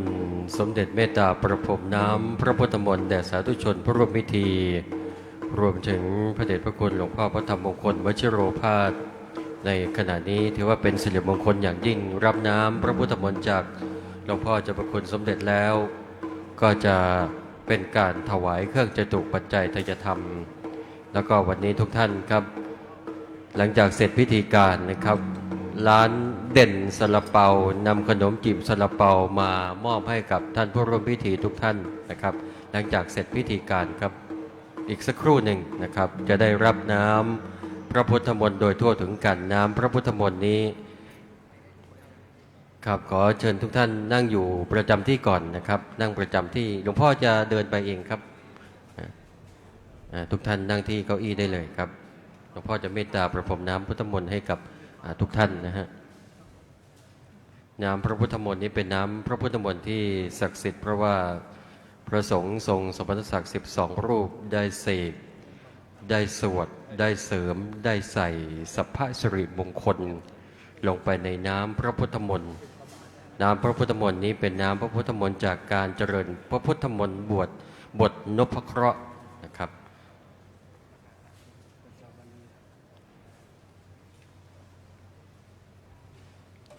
ทุกท่านนั่งอยู่กับที่เก้าอี้เลยครับหลวงพ่อสมเด็จจะเมตตาเดินไปประพรมน้ำพุทธมนต์ไม่ต้องลุกขึ้นมานะครับ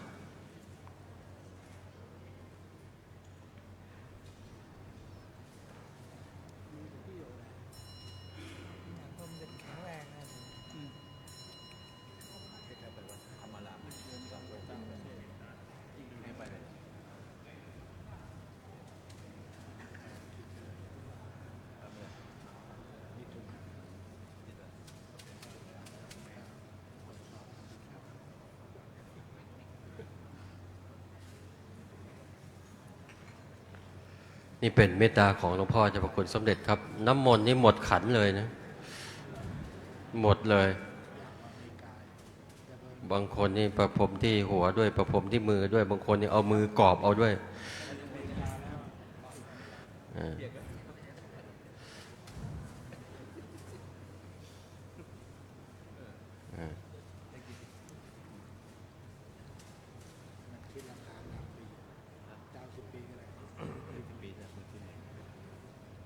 โอกาสนี้กระผมขออนุญาตนำเรียนรายชื่อท่านที่จะถวายเครื่องจตุปัจจัยทายธรรมเพื่อให้ท่านได้เตรียมตัวนะครับหลังจากที่หลวงพ่อเจ้าพระคุณสมเด็จได้เมตตาประพรมน้ำพระพุทธมนต์เป็นที่เรียบร้อยแล้วนะครับก็จะได้ขอเรียนเชิญท่านพลเอกประวิตรวงษ์สุวรรณอดีตรองนายกรัฐมนตรีได้ถวายเครื่องจตุปัจจัยทายธรรมแด่หล ลวงพ่อเจ้าประคุณสมเด็จครับ คุณพรเสกคุณลาลีวันกาญจนจารีถวายเครื่องไตรยธรรมแด่พระเดชพระคุณพระธรรมมงคลวชิโรภาสนะครับ แล้วก็ถวายเครื่องจตุปัจจัยไตรยธรรมแด่พระสงฆ์สวดนพเคราะห์12 รูปบนอาสงฆ์ครับท่านดร.สนธยากรมเปลี่ยนครับท่านดร.สนธยากรมเปลี่ยนจะถวายแด่ประธานสงฆ์บนอาสงฆ์ครับรูปที่ 1 รูปที่ 2ขอเรียนเชิญท่านพลเอกนัทอินทรเจริญอดีตปลัดกระทรวงกลาโหมคุณหญิงสุดารัตน์เกยุราพันธ์ถวายแด่พระสงฆ์รูปที่ 3คุณสุรเชษฐ์ลักษมีพงศ์ถวายแด่พระสงฆ์รูปที่ 4คุณบุญส่งน้อยโสพลรองประธานวุฒิสภาท่านที่ 2และดร.วัชระนัทวัฒน์น้อยโสพลถวายแด่พระสงฆ์รูปที่ 5คุณประกอบลินเปสนันรองประธานศาลฎีกาถวายแด่พระสงฆ์รูปที่ 6คุณเยาวมานวัชระเรืองศรีถวายพระสงฆ์รูปที่ 7พันตำรวจโทกฤษณะหิรันเตชะถวายพระสงฆ์รูปที่ 8คุณกันทิออนสุวรรณถวายพระสงฆ์รูปที่ 9หม่อมหลวงอุบลวดีชยางกูลถวายพระสงฆ์รูปที่ 10คุณพันสุวรรณนรมิตรถวายพระสงฆ์รูปที่ 11และคุณลลิพัฒน์สิริพหลรัตน์ถวายแด่พระสงฆ์รูปที่ 12ครับ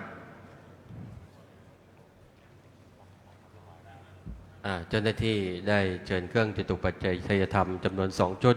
ที่จะถวายหลวงพ่อเจ้าประคุณสมเด็จและถวายแด่พระเดชพระคุณหลวงพ่อพระธรรมมงคลวชิโรภาสครับ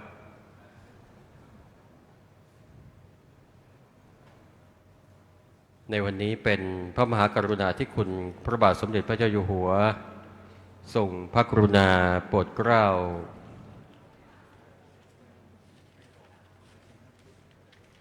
พระราชทานไฟพระฤกษ์และผ้าไตรถวายแด่พระสงฆ์ในมณฑลพิธีนี้ครับ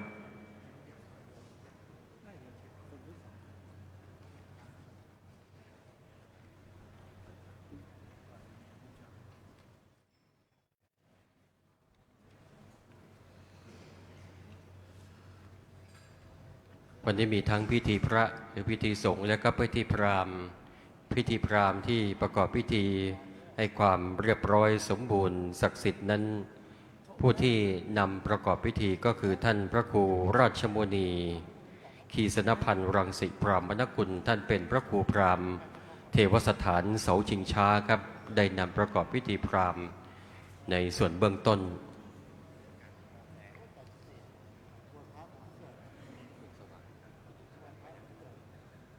ดร.สนธยากรมเปลี่ยนครับขอเรียนเชิญครับถวายพระสงฆ์รูปที่1ครับท่านพลเอกนัทอินทรเจริญถวายพระสงฆ์รูปที่2ครับ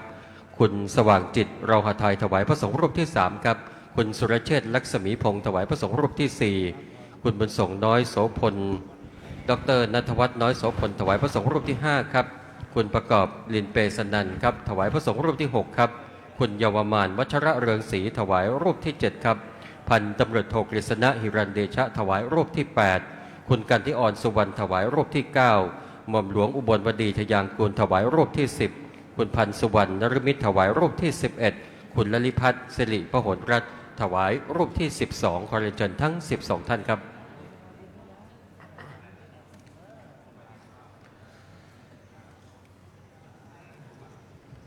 วันนี้มีผู้มีเกียรติมาร่วมพิธีหลายท่านท่านอดีตรองนายกรัฐมนตรีท่านอดีตปลัดกระทรวงกลาโหมรวมถึงท่านรองประธานวุฒิสภาท่านที่2และก็ท่านรองประธานศาลฎีกาครับเมื่อถวายเครื่องจตุปัจจัยไทยธรรมเป็นที่เรียบร้อยแล้วพระสงฆ์บนอาสงฆ์จะได้อนุโมทนาผู้ร่วมพิธีจะได้กรวดน้ำรับพรก็เป็นอันเสร็จพิธีมงคลในวันนี้ครับ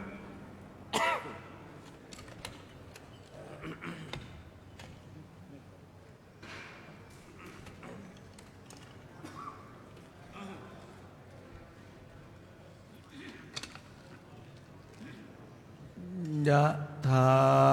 วาริวหาปุราปริปุเรนติสาคลังเอวเมวะอิโตทินังเปตานังอุปกัปปติ อิจิตังปฏิตังตุมหังคิปะเมวะสมิจจโตสัพเพปุเรนโตสังคปาจันโทปนะระโสยะถามณิโชติระโสยะถาวิวัจจันตุสัพพะโลกวินาศตุเตภวัต วันตรายโยสุขีติกายยุโก ภวสัพพิติโยวิวัจจัน ตุสัพพะโลกวินาศ ตุมา เตภวัตวันตรายโย ทิขายุโกภวสัพพิติโย วิวัจจันตุสัพพะโลกวินาศ สตุมาเตภวัตวันโยสุขีติกายุโก ภวะอภิวาท ธนสิเลสเนจังวุฒ ธรรมปัจจายโนจัตตารโอ มาวัฏทันติอายุวันโน สุขัง ภารังอายุโตปรโตโรวันโตปฏิภาณ โท สุขาสัทธาตาเมธา เวีย สุขังโสอติคาจติอายุ ทัต ภวาพลังวัน นังสุขัน จะปฏิภาณโทติคายุยัต สวา โหติยาทยัต โต ปปัจจติโสอัตถลัตโทสุขิโต วิโรนโห พุทธศาสเนอโรโค สุกิโต โหอิสสะเพหิ ยัน ติปิโสอัตถลัตโทสุขิโต วิโรนสเน อโรโคสุขิโต โห ยิสหัสสะเพหิยาติปิโสอัต ทลัตโต สุขิโตวิรุณโหพุทธ ทัสสะ สเนอโรโคสุขิโต โหหิ สหัสสะเพหิยาติปิ สาธุชนทุกท่านกรุณาลดมือลงครับ ชีวตุอติเรกวัสสตังชีวตุอติเรกวัสสตังชีวตุทีคายุโกโหตุอโรโคโหตุทีคายุโกโหตุอโรโคโหตุสุขิโตโหตุปรเมนธมหาราชาสิทธิกิจจังสิทธิกัมมังสิทธิลาโภชโยนิจังปรเมนธมหาราชวรัสสะภวตุสัพพทาขอถวายพระพร ภวโต ขอเชิญประนมมือครับ สัพพมังคลังรักขันตุ สัม พระเทวตาสัพพพุทธานุภาเวนัสสัทธาโสติภวัน ตุเต ภวันตุสัพพมังคลังรัก ขัน ตุสัพพเทวตาสัพ ปะธรรม มานุภาเวนัสสัทธา โสติภวันตุเตภวตุสัพพมังราคันตุสัพพเทวตาสัพพสังฆ คานุภาเวนัสสั ธิภาวันตุเต สาธุการที่พระบาทสมเด็จพระเจ้าอยู่หัวทรงพระกรุณาโปรดพระราชทานไฟพระฤกษ์และผ้าไตรในพิธีเจริญพระพุทธมนต์นวคหายุสมธรรมมงคลเจริญพระเกียรติถวายพระพรชัยมงคลแด่พระบาทสมเด็จพระเจ้าอยู่หัวซึ่งตามหลักโหราศาสตร์ในวันนี้ 5 พฤษภาคม 2568 ดาวราหูจะย้ายเข้าสู่ราศีกุมในการประกอบพิธีอันเป็นมหามงคลยิ่งนี้เสร็จสิ้นเรียบร้อยสมบูรณ์ทุกประการในฐานะผู้ร่วมพิธีกราบขอบพระคุณหลวงพ่อเจ้าประคุณสมเด็จที่เมตตาเป็นองค์ประธานสงฆ์พระเดชพระคุณพระธรรมมงคลวชิโรภาสเมตตาเป็นรองประธานสงฆ์พร้อมด้วยพระสงฆ์ทรงสมณศักดิ์12 รูปนำโดยพระเดชพระคุณพระพรหมวชิราธรวัดเทวราชกุญชรเป็นประธานสงฆ์มณฑอาสงฆ์ประกอบพิธีเจริญพระพุทธมนต์นวคหายุสมธรรมมงคลหรือว่าเป็นการสวดบทนพเคราะห์ให้กับผู้ร่วมพิธีที่เกิดทุกราศีในวันนี้แล้วก็กิจกรรมที่เป็นมงคลอย่างนี้ก็จะมีอีก2 วันก็คือวันที่13ซึ่งตรงกับวันอังคารนะฮะวันอังคารที่13 พฤษภาคมแล้วก็เป็นวันจันทร์ที่19 พฤษภาคมกิจกรรมจะมีอีก2 วันนะครับก็ขออนุญาตประกาศประชาสัมพันธ์ให้ศรัทธาสาธุชนพระสงฆ์นิกรทุกท่านได้มาร่วมในพิธีดังกล่าวในวันที่13 พฤษภาคมแล้วก็วันที่20 พฤษภาคมนะครับตามหลักโหราศาสตร์ครับ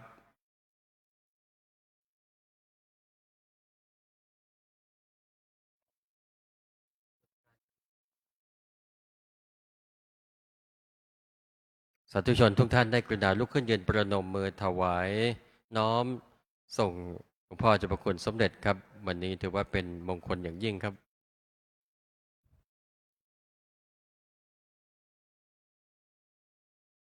วันนี้ได้ทุกราศีได้ทุกวันเกิดของผู้ที่มาร่วมพิธีในวันนี้ครบทั้ง9ครับ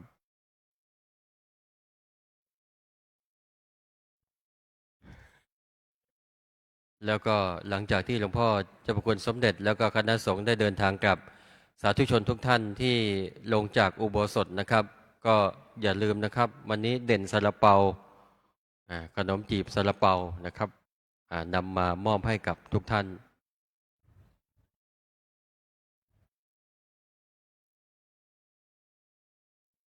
วันที่13แล้วก็วันที่19นะครับวันที่13 พฤษภาคมและวันที่19 พฤษภาคมก็จะมีพิธีเจริญพุทธมนต์นวคสมหายุสมธรรมมงคลเฉลิมพระเกียรติอีกครั้งหนึ่งนะครับ